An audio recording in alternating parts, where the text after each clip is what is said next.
Hello friends, ये video उन साथियों के लिए है जो साथी हमारी डेमो क्लास लेने से छूट गए हैं और वो डेमो चाहते हैं। क्योंकि हमारी ऑर्गेनाइज सिस्टमेटिक क्लासेस रन कर रही हैं, तो इसलिए जो है हम आपको एक आउटलाइन वीडियो ये बना करके दे रहे हैं, जिसमें जो है हम कैसे क्या चीज़ें कर रहे हैं वो एक देख करके आपको अंदाज़ा लग जाएगा कि कैसे चीज़ें होने वाली हैं। जैसे लिटरेरी टर्म्स है, तो लिटरेरी टर्म्स कैसे हम पढ़ते हैं, क्या चीज़ें हैं, हिस्ट्री कैसे पढ़ते हैं, प्रीपोजिशन है, वोकैब है, ग्रामर है, अथर है। तो ये सारा कुछ जो है हम थोड़ा आउटलाइन कुछ मिनट में ये जो है यहाँ पर आपको हम दे रहे हैं। जैसे एक आपके सामने नोट्स हमारा है, लिटरेरी टर्म का है। ए लेटर हम भी कंसीडर कर रहे हैं, इफेक्टिव फैल्सी जो भी हमारा हो चुका है उसका है टर्म। तो इसमें से इफेक्टिव फैल्सी क्या होता है, ये जनरली हमारा जो है इंग्लिश में मीनिंग दिया हुआ है, फिर बाइलिंगुअल भी है, आपका हिंदी में भी समझाया गया है। कविता टेक्स्ट को केवल इस आधार पर जज करना कि रीडर को कैसा फील हुआ है, सैडनेस, एक्साइटमेंट, टीयर, प्लेजर, यही इफेक्टिव फैल्सी है। तो हिंदी में जब आता है तो आपका थोड़ा अच्छा से समझ में आ जाता है। एसोसिएटेड क्रिटिक्स कौन है, बी एम डब्ल्यू के विंसेंट एंड मुल्लोसो वियर्सले हैं, और न्यू क्रिटिसिज्म से यहाँ पर इसका संबंध कैसे है, और इसके अपोजिशन में कौन है। एक मेजर बुक आती है जैसे द वर्बल आइकन, ये किसकी है और जो है कब ये लिखी गई थी, और फिर इसका ओरिजिन का बैकग्राउंड कहाँ से आया है, और कैसे जो है इन्होंने इस टर्म की जो है कॉइन करी, क्यों कॉइन किया, इससे रिलेटेड कौन कौन से हैं। वेट्सले के अलावा जो है ये रिचार्ड्स इससे कैसे रिलेटेड हैं, और एक डायग्राम भी हमने बना करके दे दिया है आपको, ताकि जो है इसको अच्छे से माइंड में चीज़ें सेट हो जाएं। इसके फीचर क्या हैं इफेक्टिव फैल्सी की, it shift the attention from text to reader, मतलब ये सारे फीचर से जो क्वेश्चन डिटेल में बनते हैं वो सारे यहाँ से आप जो है इनको आराम से टैकल कर पाएंगे। तो ये फीचर्स जो है बहुत ही हमारे लिए इम्पोर्टेंट रोल अदा करने वाले हैं। न्यू क्रिटिसिज्म इससे कैसे रिलेटेड है, और इससे टर्म है उसका बेस क्या है, और उससे जो है फीचर कौन कौन से निकल के आते हैं। जैसे इंटेंशनल फैलेसी क्या होता है, इसी से रिलेटेड है। अथर का साइड होता है, अफेक्टिव फैलेसी क्या है, रीडर का साइड है। इसके अलावा जो है और जो जो फीचर्स इम्पॉर्टेंट हैं, कुछ माइंड मैप जिसे हमने बना रखा है। जैसे इंटेंशनल फैलेसी है तो अथर साइड को हम इरर जब करते हैं तो इंटेंशनल फैलेसी हो जाता है। अगर अफेक्टिव फैलेसी की बात करें तो ये रीडर की साइड का है। अगर टेक्स्ट सेंटर्ड चीज़ों को रीडिंग करते हैं तो न्यू क्रिटिसिज्म है। तो बहुत ही शॉर्ट में भी चीज़ों को दिया गया है। एलिनेशन इफेक्ट जो इसके और रिलेटेड हैं, वो सारे टर्म को हमने जो है यहाँ पर डिफाइन किया हुआ है। ये टर्म कहाँ से आए थे, जर्मन टर्म जो है वर्फ्रेम डंक्सेक्ट से जो है ये आया हुआ है। एक लंबा चौड़ा वर्ड है, ये जर्मन का है, वहाँ से आया हुआ है। और फिर इसके अलावा जो है एसोसिएटेड कौन कौन है, वर्टाल ब्रिज है, इपिक थिएटर है, ये सारी चीज़ें होती हैं। इसका ओरिजिन और पर्पज सबसे पहले क्या हुआ था 1920 में, इसका क्या चीज़ें जो है बन के आई, रसिया से इसका क्या संबंध है। हाँ, एलिनेशन इफेक्ट जो इससे रिलेटेड है उसका क्या कॉन्सेप्ट है। एक जो है थिएटर है, थिएटर पे जो है लोग जो परफॉर्म करते हैं तो जो ऑडियंस है, रीडर्स है किसी बुक का, उन पे क्या प्रभाव पड़ता है, डायग्राम से भी चीज़ों को समझाया गया है। हाँ, टेक्निक जो एलिनेशन इफेक्ट की है, कैसे जो है वर्क में जो है जो अथर है इफेक्ट को डालता है कि एलिनेट कर पाए। तो ये सारा चीज़ें हैं, कौन कौन से वर्टाल ब्रिज के जो है इसमें एसोसिएटेड वर्क हैं, ये सारी चीज़ें यहाँ पर दी गई हैं। और इफेक्टिव फैलेसी और एलिनेशन इफेक्ट में जो है दोनों को डिफ्रेंशिएट करके समझा दिया गया है। और इसके बाद जो है आपको यहाँ से वो चीज़ें बताई गई हैं जो एग्जाम में एग्जिट पूछ ली जाती हैं। एग्जाम कोर आपका क्या बन सकता है, यहाँ पर एग्जाम ओरिएंटेड वन लाइनर क्या बन सकते हैं। जैसे effective fallacy associated with the W के विमसेट एंड मुल्लो से वर्बल आइकन किसकी बुक है, जो है effective fallacy new criticism term है ये। तो इस तरह से जो एलिनेशन इफेक्ट एसोसिएटेड किससे है, और जर्मन नेम कौन सा है जहाँ से लिया गया है, तो वर फ्रेम डंग्स सेक्ट जो ये वर्ड है इससे जो है आया है वहाँ पर। और थिएटर कौन सा रिलेटेड है। हाँ, और प्रोबेबली क्वेश्चन कौन कौन से बन सकते हैं, जैसे who coined the affective fallacy, तो डब्ल्यू के वेबसाइट है। अफेक्टिव फैलेसी किससे लिंक है, न्यू क्रिटिसिज्म से रिलेटेड है। Which fallacy affect the poem, affect readers, affective fallacy. तो इस तरह से जो क्वेश्चन बन सकते हैं नेम से, वर्क से, वो सारे क्वेश्चन भी दिए गए हैं। अब बात कर लेते हैं जैसे हिस्ट्री का है, ये तो लिटरेरी टर्म्स मूवमेंट की बात हो गई। अब हिस्ट्री की अगर हम बात करें तो हिस्ट्री में जैसे अभी हमारा चल रहा है, आज जो पढ़ा जाना है हमारा रेनेसा है। रेनेसा हम लोग आज स्टार्ट करेंगे। तो रेनेसा में क्या है, तो उसका मीनिंग हमने बाइलिंगुअल दे रखा है, कब से कब स्टार्ट हुआ है ये चीज़ देख रखी है, टाइम पीरियड दिया हुआ है। और रेनेसा जो है का पीरियड के साथ-साथ में कौन-कौन से इसमें मोनार्की रही हैं और वो मोनार्क कब से कब तक के, जैसे ट्यूडर मोनार्क जो है एलिज़ाबेथ से रहा है और इससे पहले जो है एलिज़ाबेथ के बाद जैसे जो जेम्स आते हैं, जैकोबियन है, कैरोलिन से लेकर के कॉमनवेल्थ तक की चीज़ें जाती हैं और उसका जो है हिंदी में थोड़ा एक मजमून भी दे रखा है, सारांश भी दे रखा है। Renaissance generation answer reverse of classical learning होता है और इंग्लिश लिटरेचर में इसका फुल इम्पैक्ट 16वीं सेंचुरी में पहुँचा जाता है। पीरियड रेंज जो है 1500 से लेकर के 1660 तक के लिटरेचर का हिस्ट्री के में ये आंसर इस तरह के बनते हैं। तो व्हाट इज़ रेनेसां, इसमें महत्वपूर्ण जो फीचर कौन-कौन से होते हैं, इसका जो हिस्टोरिकल बैकग्राउंड क्या-क्या है और इसके रेनेसां के पीरियड में महत्वपूर्ण घटनाएँ कौन-कौन सी हुई हैं, कौन सी पॉलिटिकल घटनाएँ हुई हैं और क्या जो है मेजर इवेंट्स हुए हैं, कौन-कौन से बीमारियाँ उस समय चली थी, कौन-कौन से घटनाएँ युद्ध वगैरह हुए, ये सारी चीज़ें और इसका इम्पैक्ट एजुकेशन पे क्या पड़ा, समाज पे क्या पड़ा, लो लिटरेचर पे क्या पड़ा, ये सारी चीज़ें जो है हम लोग यहाँ पर देखेंगे। मेजर लिटरेरी फीचर इस रेनेसां के टाइम कौन-कौन से यूज़ किए जाते थे, तो उनका जो है यहाँ पर हम देखेंगे। रिवाइवल किस चीज़ का है, क्लासिकल का है, किस चीज़ का रिवाइवल है। लिटरेरी टर्म्स फॉर्म्स जैसे विलियम सॉनेट है, पेट्रार्कन सॉनेट्स है, इंग्लिश शेक्सपियरियन सॉनेट है, ये सारी चीज़ें यूनिवर्सिटी बिट्स वगैरह का प्रभाव कैसे रहा। मेजर ऑथर और उनके वर्क जैसे थॉमस मोर का यूटोपिया को पूछा जाता है, व्हाइट हैं, हिंदी हुवर्ट, अल्लाफ सरे हैं। तो ये जो चीज़ें हैं, ये हिस्टोरिकल पॉइंट ऑफ व्यू से इस तरह से पढ़ना जैसे 2026 का जो पेपर टीजीटी का हुआ है, हम लोग को डेप्थ में ले जा रहा है। तो इसलिए बिल्कुल सब सरफेस में चीज़ों को पढ़ना शायद जो है वो संकुचित तैयारी हमारी होगी। सैकविल एंड नॉर्टन का जो है गार्बोडक है, तो इन सब चीज़ों को फोरेक्स एंड फोरेक्स है, इन सब चीज़ों को देखेंगे। शेक्सपियर का रोल रेनेसां में क्या रहता है, वो चीज़ है। हैं? और हाई यील्डिंग जैसे वन लाइनर जो बन सकते हैं, तो रेनेसां का मीन क्या होता है? रेनेसां क्या है, फ्रेंच वर्ड है, तो ये सारी चीज़ें जो यहाँ पर देखेंगे।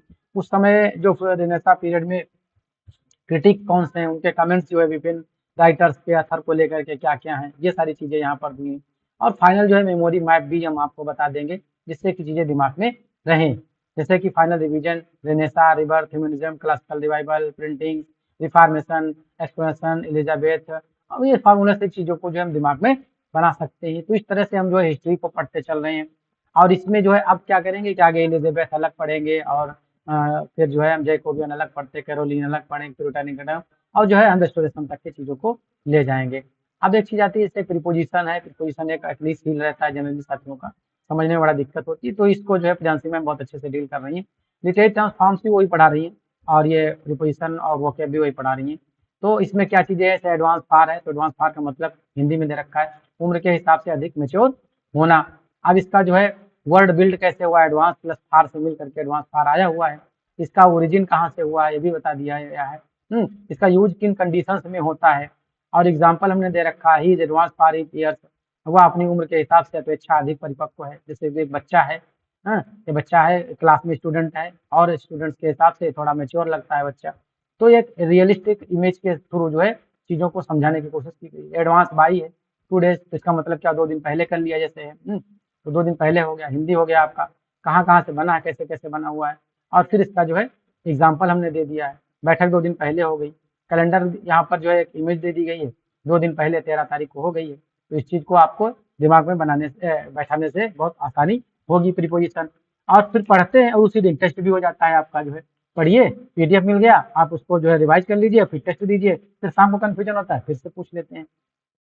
अब आता है हमारे से वोकैब है, वोकैब में से ऑकवर्ड है, हम एंटोनिम सिनोनिम पढ़ रहे हैं। यहाँ पर जो स्पेलिंग भी साथ में हम कवर करते चल रहे हैं। जैसे ऑकवर्ड है, ऑकवर्ड का पार्ट्स ऑफ स्पीच क्या एडजेक्टिव है, इसका मीनिंग क्या होता है हिंदी में हमने दे दिया, जितने भी मीनिंग निकाल सकते हैं। अब फिर इसकी इटिमोलॉजी क्या है, ओरिजिन क्या है इस वर्ड की जो है, ये हमने सारी कुछ दे दिया जो है। ये यूज़ किस कंडीशन में होता है, किस एटमॉस्फेयर में यूज़ हो सकता है, ये हमने बता दिया। और इसका जो एग्ज़ाम्पल भी दे दिया हमने हिंदी में, he gave an awkward reply during the interview, उसने जो है इंटरव्यू के दौरान असहज और अटपटा उत्तर दिया, हिंदी भी दे दिया है। और इसके सिनोनिम है, जितने भी सिनोनिम हो सकते हैं पॉसिबल, वो सिनोनिम है और सिनोनिम पॉसिबल वो हैं जो एग्जाम ओरिएंटेड है, उन्हीं को यहाँ पर दिया गया है। जैसे क्लमसी हो सकता है, अनविंगली है, उसका भी हिंदी दिया हुआ है, अनगेनली है, पॉन्डरस है, भारी भरकम है, बोझिल है, रफ है, खुरदरा है।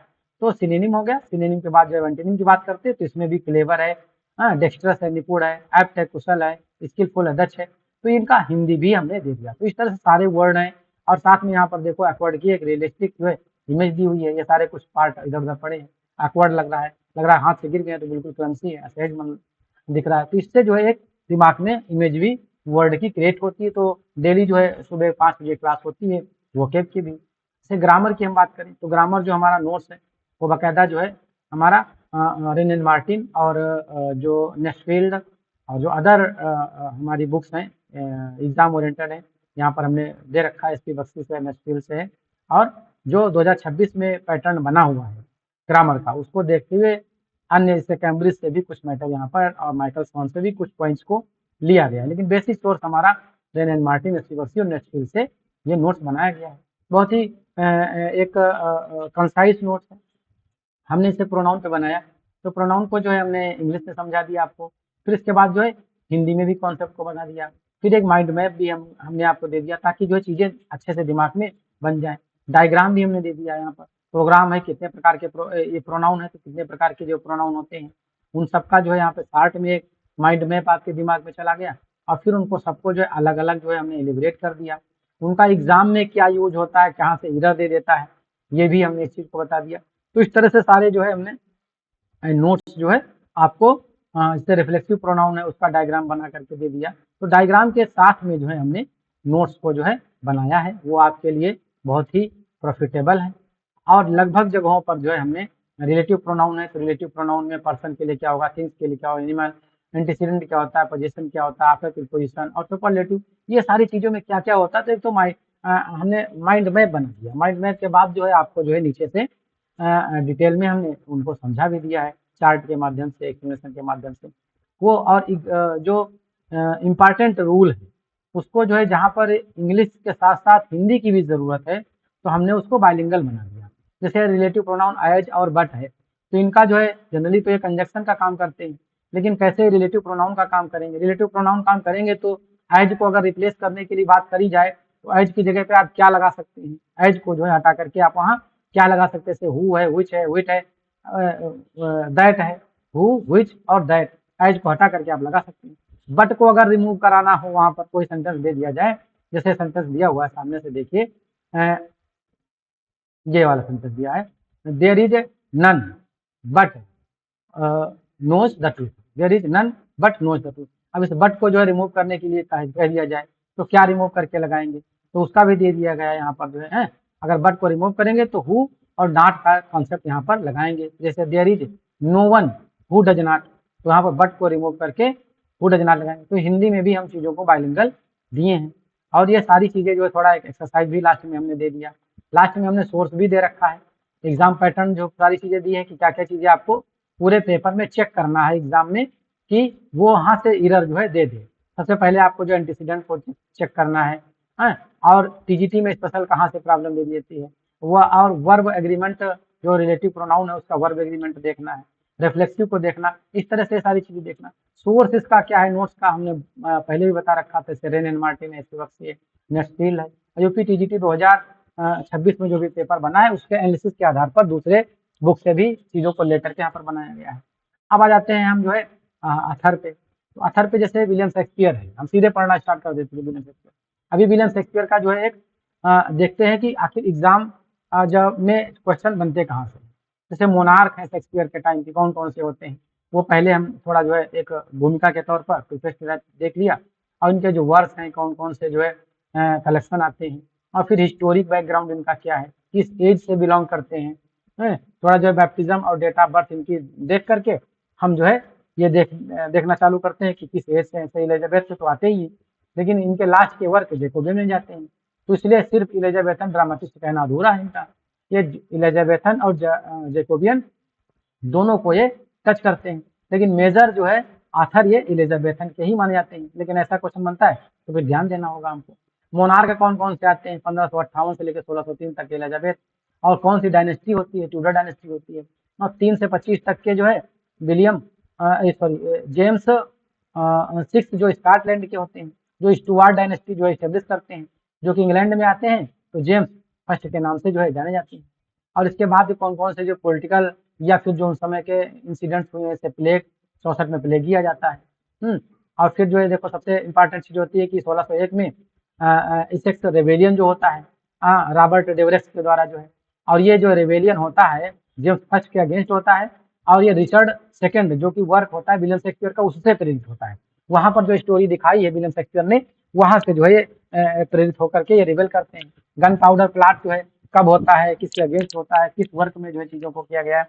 तो इस तरह से जो है हम लोग जो है विलियम शेक्सपियर की स्टडी करते हैं। ये भी जो विलियम शेक्सपियर के जो नोट्स है, जो भी अथर पे नोट्स हम बनाएंगे, वो हमारा जो है 3 बुक को मेजर सोर्स बनाया गया है, जिसमें से एक जो है हमारा विलियम जे लॉन्ग्स का है और अल्बर्ट का है, और दूसरी जो मेजर बुक जनरली मानी जाती है इंग्लिश हिस्ट्री के पॉइंट ऑफ व्यू से, जो है डेविड डचेस की। तो डेविड डचेस को भी हमने जो है अच्छा खासा यहाँ पर जो है नोट्स वहाँ से उठाए हैं।